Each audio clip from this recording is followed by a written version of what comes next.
Welcome to the Can Thrive series. This is where these two ultra cool guys are going to hang out, we're going to talk story, and we are literally going to invite ourselves, but with positive vibes only, into your own journeys. We're excited to share our perspectives, experiences, and the experiences of so many individuals we find inspiring in ways that we trust will bring you hope, motivation, and the inspiration to grow and ultimately thrive because, as I say, can.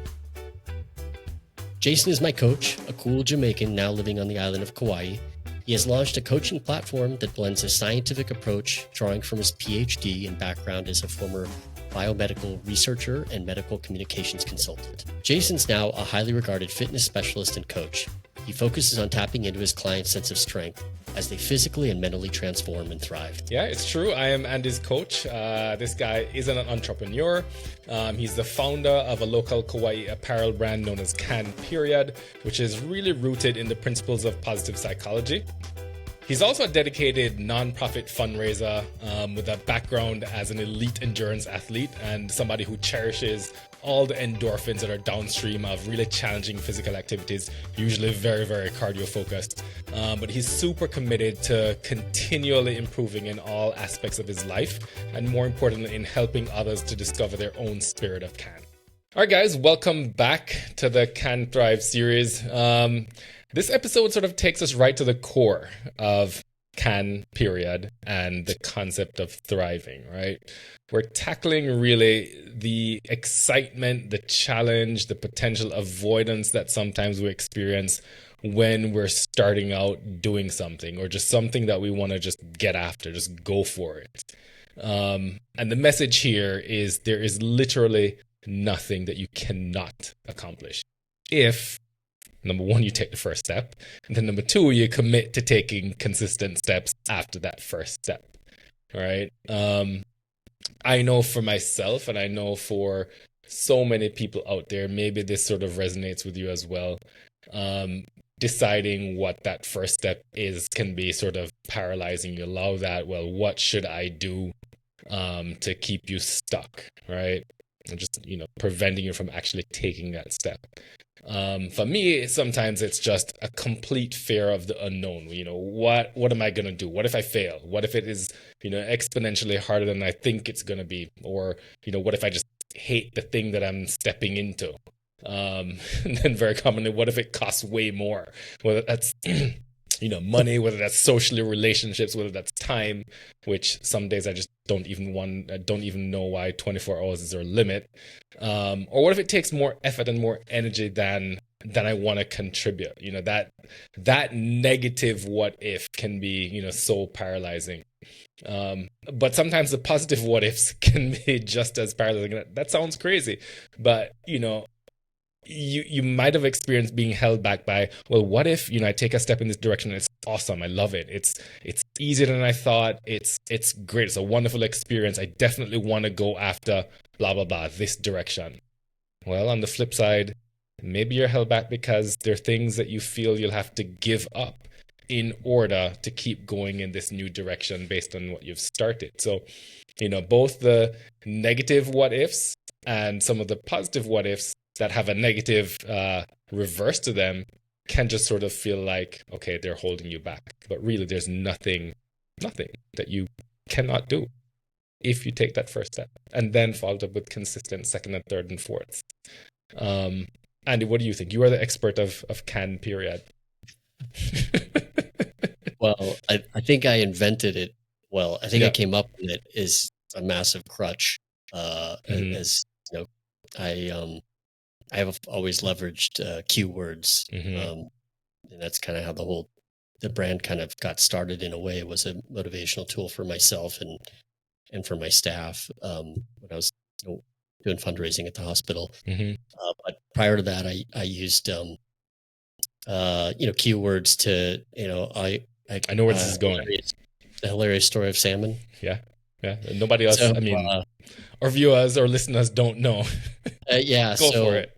When I raced bikes back in the day, road cycling, I was involved in a series of crashes, and it freaked me out. And had a little PTSD, and I went and saw a sports psychologist, and he kind of learned what the process was, what happens in races, and why you get scared and Mm-hmm. 1K to go. It's pretty sketchy and dangerous, and you have to commit all in. Yeah. And you really don't know what's going to happen. You have to put fear aside. And so he came up with this concept of, he was like, "You're a salmon," and I'm like, "What?" He's like, "You swim upstream," and I was like, "Wow, I do swim upstream." Like that's, and without any fear. Yeah. Bears, whatever might get you, your job is to make it upstream. So I wrote that down as a cue word, and I literally, it was on my handlebars, and it was in, and you kind of practice that, and it's a trigger word for you, that when you repeat that, it's a commitment, Mm-hmm. that, and it's also just sort of like, that's who I am and what I am right now. Yeah. So I've always used, I would say, crutches and things. I've used, people that to help me take the first step towards something. Mm-hmm. Often friends that, whether I had the opportunity to do Race Across America, this epic cycling race, and I leaned God on bless. not I the want endurance. nothing to do with that. Unless I'm in a car driving behind and like handing you water, Well, but otherwise, no, thank you. that is a fun part of the journey. But so I would say, jokingly, I guess, not really an expert, as in, or maybe I am, just from learning, Mm-hmm. the process of that nudge forward, and that's what the brand's all about. Is just to say, just a nudge forward. Yeah. But I've always had to lean on people for that. So like Mm-hmm. what we're doing with this Thrive stuff, and we are matching shirts today. I mean, we had to, right? At some point, we had to do it. But you're the one, I said, "Hey, I want to do this," but you're the one that said, "We're doing it." Yep. And we're starting now. And I'm like, Mhm. "Oh, but what if? And you're like, Yeah, "No, what there's if? no what if. Yeah. Just start." Yeah. So, and that's been something. So I do think you could find partners in crime, in terms of, like, when you want to do something, Mhm. find somebody that will just start it, because there's starters that are out there that'll. And it was same with the brand too. I had different people that just said, "Just go to the market, just go the Just blank, do it. take it Nike? to the market." Yeah, just do it, exactly. Yeah. So yeah, that's definitely how I look at it. Is that Yeah. you really, you need to use tricks and tools, but Yeah. you can't not start. Right. And sometimes you got to activate others that then in turn activate you. Yeah. Sometimes you need to turn to keywords.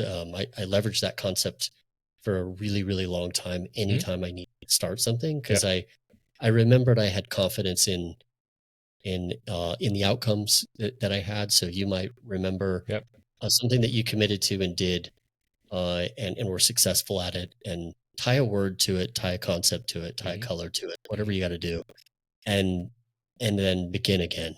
And I think that's been, for me, that can's the keyword for me now, and I hope it is a concept for others, or a similar one, or a reminder to find whatever that is for you. But that's my take on it. That's how I'm not the most confident or courageous person, that's for sure. But there are times when I find it, but I usually find it through tricks and others, that teammates and other professionals around me, whether it be in the job. Yeah, I find it.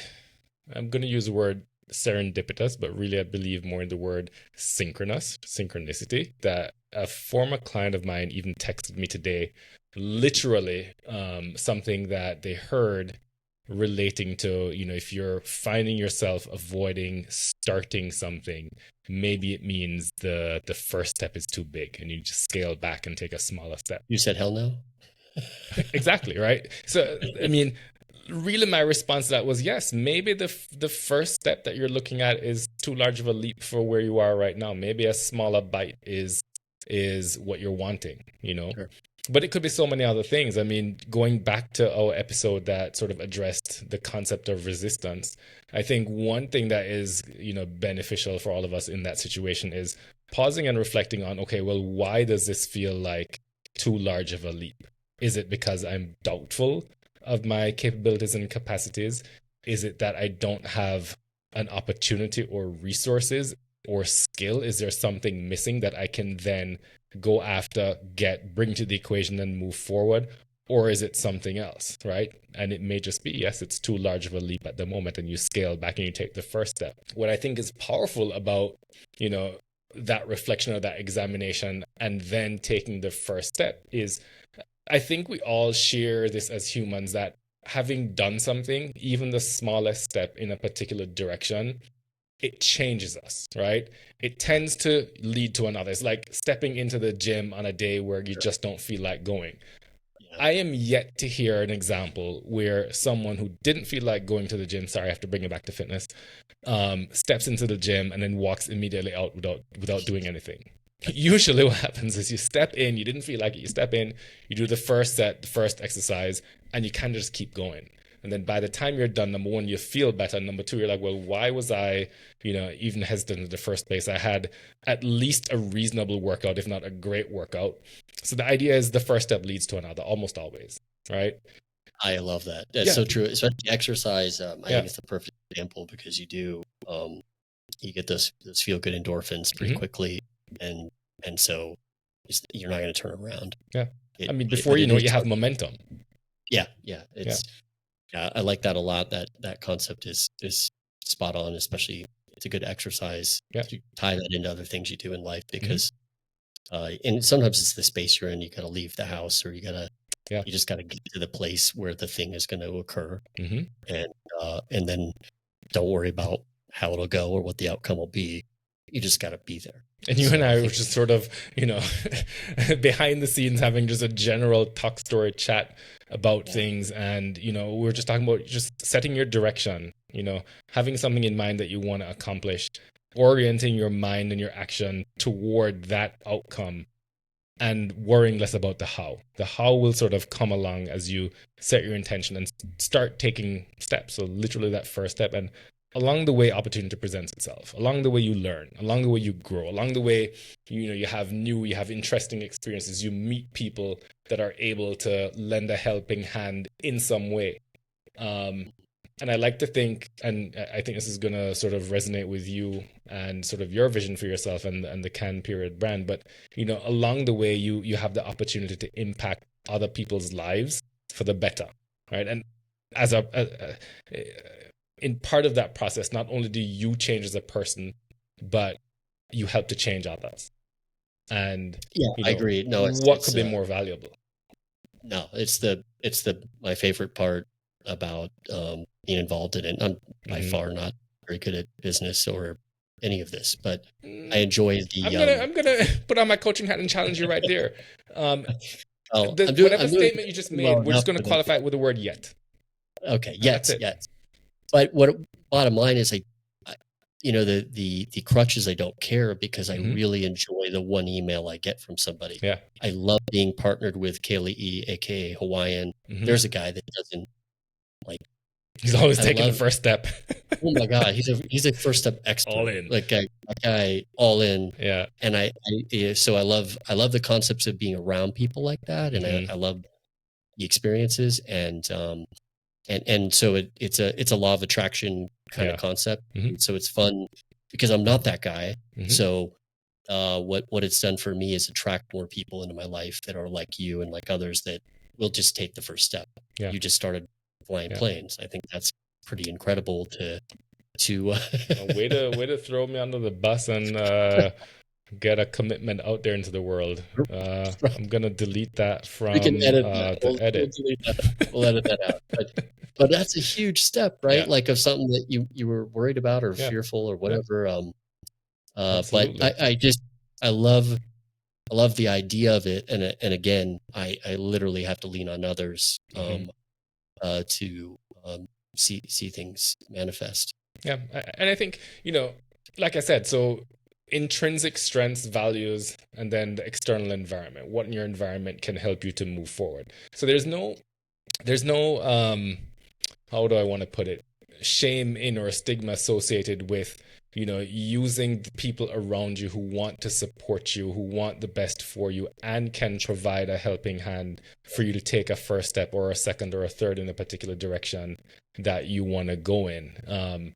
Those are the tools, the resources, the environments that are going to be meaningful to help you to move forward, So I want to also challenge anybody listening or watching this. If you're having something that you're wanting to step toward, get clear on it. What is it? Where do you want to go, and what feels like the first step for you? Is there something you want to go all in on?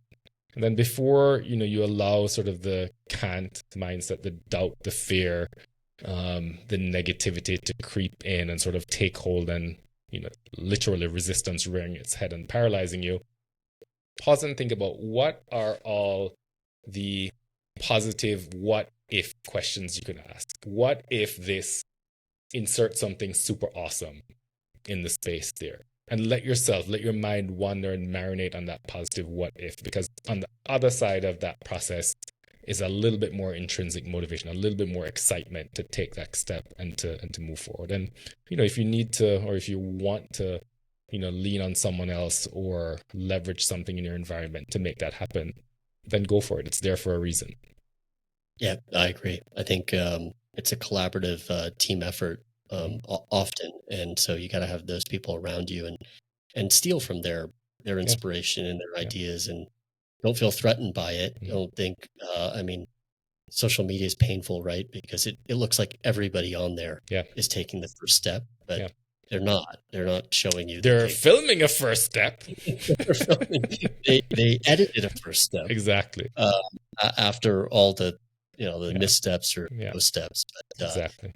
But I do think that there's cool opportunities to find people in your life that and to understand that just because they're doing it doesn't mean you're not able to do it. They're just an example for you. So your process is always going to be your own. Why? Because your vision for yourself is always going to be your own. So just always remember that. Always hold on to this is sort of your life. This is your process. This is your vision. And you get the opportunity. It is entirely yours to choose the direction you want to go and how you want to go about it. Yep. True. Yeah. What do we do? Mic drop? Mic drop. All right, guys, we will see you on the next episode of the Can Thrive series. Make sure you head on back for the next one. All right. Talk to you soon. Thanks, Chase. All right, guys, if our conversation has been meaningful to you in any way today, then please would like to encourage you to support us through number one, subscribing to the Defeating Can't podcast, which Andy regularly hosts.